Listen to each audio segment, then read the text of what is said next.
Here we go. Denver, Duke. Denver's got the ball. Ball game's tied 1-1. Just wanted to point out a clip here. Ethan Walker is going to end up scoring. He had a huge game in this game. He had 7 goals. And here, I just wanted to point out, he's like a couple steps inside the restraining line, probably 12 to 13 yards, and he's just going to rip it. So as a defenseman, you got to be kind of prepared for that. Have your stick out on his hands, know that he's going to shoot. He completely kind of catches that defenseman off guard. All right, next clip I want to take a look at is a Denver man up on a Pendergrass penalty. He actually had 3 penalties on the day, which is a big number. But anyway, Denver does a really good job moving the ball, man up. Here you can see they just do a simple rotation up top, just a triangle rotation where these guys just replace each other. And as you'll see, and then as that's happening, the backside wing guy crashes towards the crease, opens up that skip pass across the top for Ethan Walker's shot. And this is actually a great save by Fowler, because up until that point he hadn't had many. Then he kind of gets a physical play here. They pick up the ball, are able to clear it, keep the game at a 3-goal game, gain a little confidence. That was a big play for Duke early in the game. All right, 4-1 here. Duke just got that save by Fowler and the successful clear. Now they're playing a little offense. And here Gutterdine finally gets the ball. Their top offensive player has a ton of points so far. And he just gets to the money spot, that 5-and-5 spot, right above the cage, 5 yards up from GLE, 5 yards out past the sidebar. And he just, he's kind of falling, but he gets a shot off, and it probably should have been a save, but it goes in, and it's 4-2, and we got ourselves a ball game. So I wanted to pull this clip to basically show just how good of shot placement this shot is. Peter Conley is a graduate student. He's a transfer from Georgetown. He just gets a hard dodge down the wing, frees his hands, and just shoots it for that, off-hip stick, and finds a spot, gets a needed goal for his squad, cuts the lead to 2. He just does a really good job of placing a shot here. He actually ends up having a really big game. He has 3 goals in this one. Helps him get the W. All right, we got a Duke man up here, a little over a minute left in the first half. Duke starts their set in a 1-3-2, 3-3, kind of shifts back and forth. And they're kind of just working around, but as soon as they kind of throw that stick fake that they're going to start to do something. And here they throw the stick fake and pass back. And then there's pretty much like a double screen down as the crease guy pops out for a pretty easy shot. And they get, a good look here. It just goes wide. But here's what, is kind of a killer. And Alex Ray is a goalie for Denver, and he just gets a delay. I'm pretty sure he was in the crease longer than 4 seconds. Duke gets another crack at it, and their guys were subbing off, so it took them a little while to sub back on. And then once they got back on and didn't have something right away, they opted to hold the ball so they'd be man up to start the second half, which was probably a good idea because Trevor Baptiste was winning every single faceoff for the most part. It's interesting with Alex Reddy, though, the goalie. I looked on the roster and, looked at his bio and everything, and he's had a hell of a career so far. And I think this is probably, the Duke game is probably one of the worst games he's played. He only had 5 saves. He actually got pulled late in the 4th quarter. So I would expect him to bounce back. But pretty interesting in terms of, with Denver, because they had such good face-off play, but they had, kind of poor goalie play for the day. So I'm sure when the Denver coaches were looking at the film, they kind of weighed both of those and know that going forward that they're probably going to always have, pretty solid face-off play, and that Alex Reddy will play better and better as the year progresses. So pretty interesting stuff.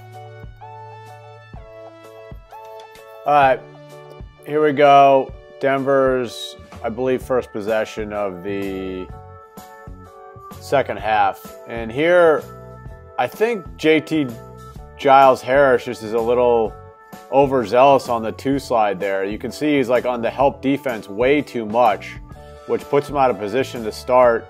And then he comes out, overextends on Ethan Walker. Ethan Walker just literally doesn't need any type of an angle to score. He puts it in and draws the penalty. You can see he's just out of position to start because, like I said, he's just overzealous on the 2 slide where he's got to be a lot closer to Ethan Walker, who at that point already had 3 goals, so this was his 4th goal.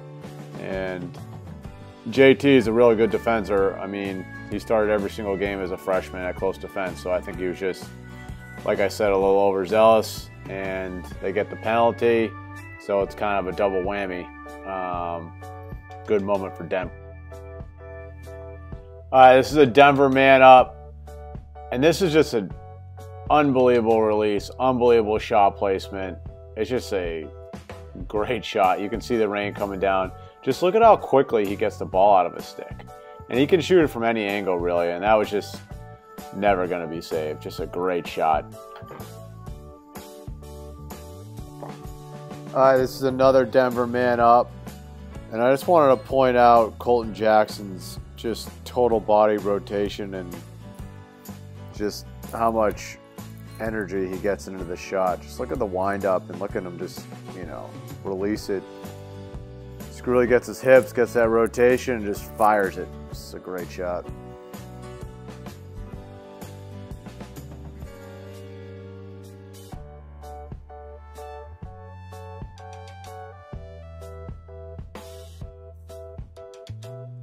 All right, it's 9-7 Denver. A little less than 6 minutes left in the third. This, honestly, is good defense by Duke. It's a long possession by Denver. Duke does a good job of rotating, recovering, staying on their hands.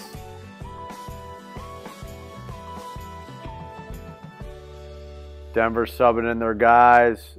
Duke's able to get in their D-middies. That's Colton Jackson taking the dodge.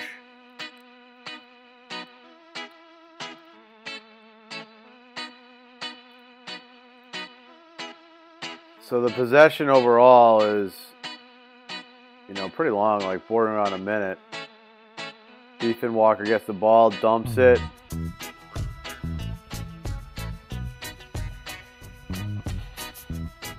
Got some wing picks there. But I pointed this out because good offensive teams, especially when Ethan Walker's just feeling like he did in this game. I mean, here you see all that defender really needs to do is have his stick out on his hands as opposed to off to the side. You give a kid like that a little bit of a window, especially with the shooting day that he was having. See the stick off to the side? That needs to be out on his hands. And he's just going to take advantage. I mean, he can just pull the trigger from anywhere, and he can get the shot off so quickly. Denver goes up by 3.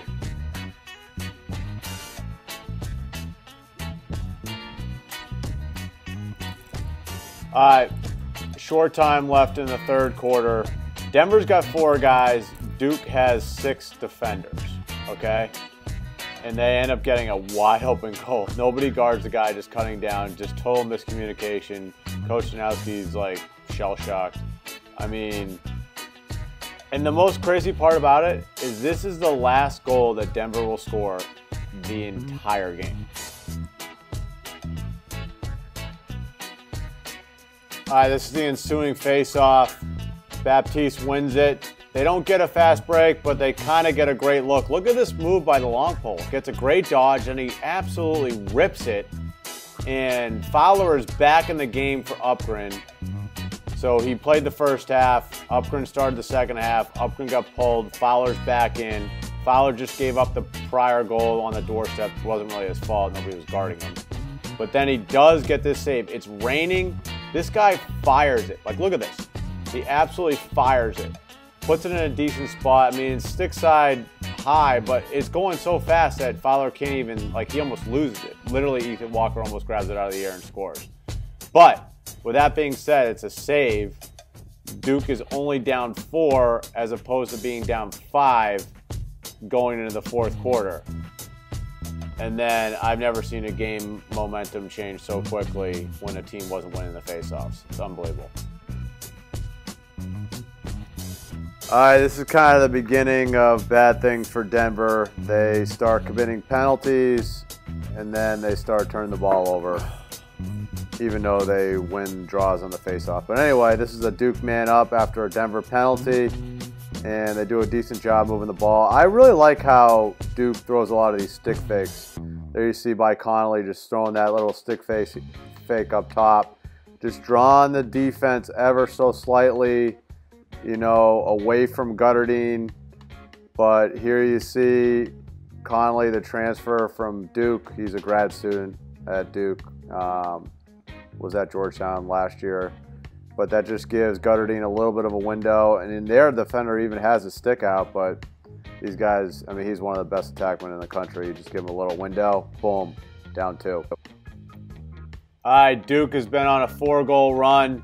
Denver's still man down. They win the draw, pick up the ground ball, but then just throw it away. If you're going to toss it like that, I would throw it down to the offensive end, let the attack try to fight for it at the bare minimum. But Duke's able to get their man-up personnel in the game. And then once again, we're going to see those fakes, stick fakes up top from Connolly. And then an unbelievable stick fake and pass by Gutterdine here. Look at that just little like hitch there. Throws across crease to Robertson, who's a freshman. He's actually second in the points right now for Duke. And just, you know, they take the lead. They're on a 5-goal run. They have all the momentum right now. And it's literally been like 5 minutes since the end of the third quarter. All right, with all that being said, Denver only trails by 1 after a, you know, worst case scenario 5 minutes, especially coming out of the third, where they had all the momentum. And they got their guys in, and Ethan Walker has the ball on a stick, and the man up just started, and he just forces into a guy that's just not really open. I mean, there's sticks all around, and just got to look for a better shot. They haven't had the ball in a while. They don't even get a shot off. And Duke is able to gain possession of the ball. They eventually go down. It's 13-12 right now. They pop 2 more in, and that's all she wrote. But yeah, it was a great game. You know, February, like the coaches were talking about. But if you guys are looking for some more, you know, tips on playing college lacrosse, I got some free videos you can check out. Just click the link below and you'll be taken there right away.